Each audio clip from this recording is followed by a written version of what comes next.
C'est vrai que parfois il faut être sévère, reconnaître ses torts. C'est vrai que très souvent on mérite des critiques et des reproches, parce qu'on a plein de manques, plein de défauts. On fait des erreurs, des péchés, et il faut le reconnaître de manière juste, neutre et honnête. Notre communauté n'est pas à la hauteur. Notre communauté n'est pas exempte de reproches. Walakin wallahi, nous ne devons pas non plus que nous accabler. Et c'est un petit peu ça ce qui me gêne dans certains des discours des imams et des prédicateurs. C'est qu'ils mettent tout le temps le doigt sur les défauts. Ils sont sur le minbar dans une mosquée remplie et ils pointent du doigt ce qui ne va pas dans notre communauté. Mais pour beaucoup d'entre eux, on les entend jamais dire ce qui va, on les entend jamais complimenter. Alors qu'à mon sens, cette communauté mérite et a besoin qu'on la complimente. C'est vrai que parfois, remettre les points sur les i est nécessaire. Mais si on ne fait que ça, notre discours va devenir négatif, pessimiste. Et quand on écoute ce discours, on désespère. Et le désespoir n'est jamais bon. Wallahi, mes frères et mes sœurs, il y a des motifs d'espoir. Notre communauté est grande. Notre communauté est belle. Notre communauté a des capacités incroyables. Elle est bourrée de talent. Et je suis peut-être pas forcément neutre, c'est vrai. Mais j'espère être juste lorsque je pense qu'il n'y a pas une communauté plus accrochée à sa religion que la nôtre. Si je la compare à d'autres aujourd'hui, je dis Alhamdulillah. Et moi, ce que je vois de mes yeux, c'est que certes, il y a beaucoup de manquements. Certes, certaines choses chez nous peuvent nous faire honte. Mais si on doit comparer l'état de notre communauté il y a seulement 100 ans à sa situation aujourd'hui, eh bien, alhamdulillah, on constate qu'elle est en train de se redresser. Parfois, il faut savoir regarder dans le rétro, jeter un coup d'œil sur l'histoire, savoir d'où on vient pour mieux apprécier notre évolution et garder espoir en l'avenir. Personnellement, je constate que dans mon pays, en France, le christianisme est mort, est moribond. Je le dis pas du tout en étant content, mais notre pays a tué le christianisme. Les églises sont vides, les églises se ferment, elles se remplissent quand il y a un enterrement ou un mariage, et encore. Le dimanche, il n'y a plus que des personnes âgées. Les jeunes dans notre pays n'ont plus de religion. Leurs parents ne les ont pas éduqués là-dedans parce que eux-mêmes ont abandonné la religion de leurs ancêtres. Il y a beaucoup de raisons à cela et c'est pas l'objet de cette vidéo.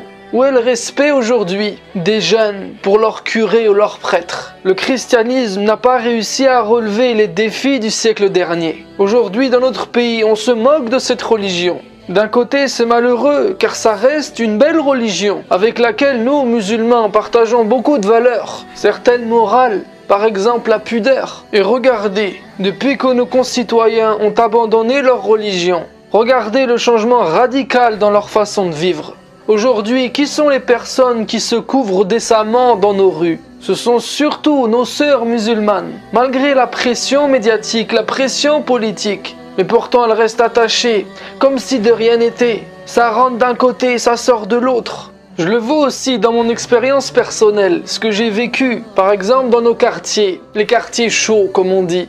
Dès que tu représentes la religion, tu es respecté par les jeunes. Ils t'appellent le frère Muse. Ils font les fous avec tout le monde. Mais quand il est devant toi, ils baissent les yeux. Pourquoi? Parce qu'ils ont dans leur cœur la valeur de leur religion. Ils ont cette attache. Il y a encore cette sacralité, ce respect. Wallahi, pour la plupart d'entre eux, se mettre bien, c'est se mettre dans le din. Ils savent ce que c'est de l'argent, ils ont goûté aux femmes et à la drogue. Mais la chose qu'ils vénèrent le plus, c'est leur religion. Et de plus en plus de nos jeunes reviennent à la religion. C'est un constat. Nos mosquées se remplissent au moins une fois par semaine d'hommes et de femmes de toute génération. Et j'ai déjà vu des mosquées remplies que de jeunes de 20 à 30 ans. Je sais que certains d'entre eux font des trucs graves, mais aujourd'hui le message que je veux faire passer, c'est un message d'espoir. C'est un message positif. Arrêtez de croire qu'on est foutu alors qu'on est en train de se relever. Vous ne voyez pas cette fraternité qu'il y a encore entre nous, qui est préservée malgré notre diversité et nos différences. Tu crois que c'était le cas il y a 100 ans? Dans les pays entre guillemets arabo-musulmans, tu crois que les gens étaient attachés à leur dîn comme ils le sont aujourd'hui? Les musulmans étaient loin, loin. Ils avaient tout abandonné à travers les siècles. Le déclin avait commencé depuis longtemps et notre communauté était à l'agonie. Mais alhamdulillah, par la grâce d'Allah, par l'effort, les sacrifices et l'engagement de croyants et de croyantes éveillés, Allah subhanahu wa ta'ala a réveillé les cœurs, a réveillé les consciences. Il y a encore beaucoup d'efforts à faire, beaucoup de corrections à apporter. Mais si on continue à se réformer, alors on est en train de repousser l'heure de la fin des temps. Quand t'écoutes trop le discours de ceux qui sont dans le délire de la fin du monde, tu te dis que c'est fichu. Mais quand tu reviens dans la réalité, tu te rendras compte que le vent a tourné et que même si l'heure est proche, Allah n'en terminera pas avec cette dunya tant que les musulmans sont en train de se relever. Ajib, des millions de musulmans et de musulmanes en France ont jeûné 18 heures par jour pendant un mois. La plupart d'entre eux ont dit à leurs concitoyens étonnés de ça. Non mais franchement, je t'assure, c'est facile.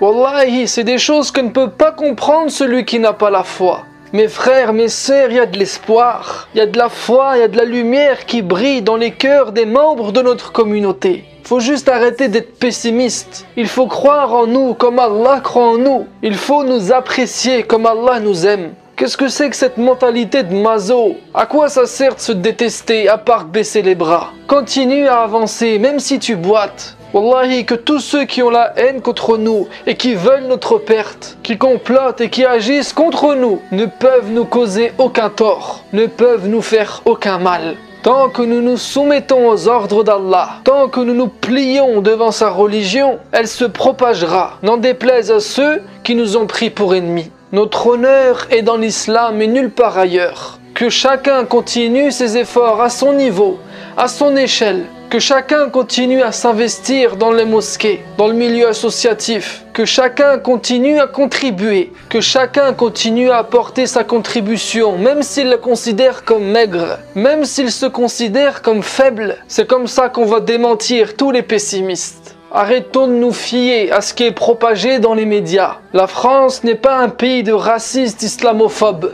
Il y en a comme partout, comme il y a des racistes parmi nous. Mais la majorité des gens n'ont aucun problème avec nous. Pourquoi? Parce qu'ils ont reconnu les qualités de leurs voisins, de leurs collègues ou de leurs amis musulmans. Celui qui désespère, c'est celui qui ne fait rien. Si tu n'es pas sur le terrain, tu vas puer la défaite. Viens faire un tour avec ceux qui bougent, ceux qui sont investis. Et tu vas voir tout le khayr qu'il y a dans notre communauté. Tu vas entendre toutes les demandes qu'il y a. Tu vas voir comment les jeunes musulmans et musulmanes ont la soif du din, même s'ils ont été pollués par autre chose. Et là, tu verras que l'espoir va renaître en toi. Tu vas être fier de ta communauté qui a tenu malgré les tempêtes et les difficultés. Il faut que chacun d'entre nous ait dans son cœur l'amour d'Allah, l'amour de son prophète et l'amour des musulmans. Il ne faut pas seulement être fier d'être musulman, mais surtout être fier d'être parmi les musulmans. On est tous une partie de nous-mêmes. Il faut que l'on s'aime pour mieux se servir les uns les autres. Sur ce, je te dis à la prochaine vidéo, Inch'Allah.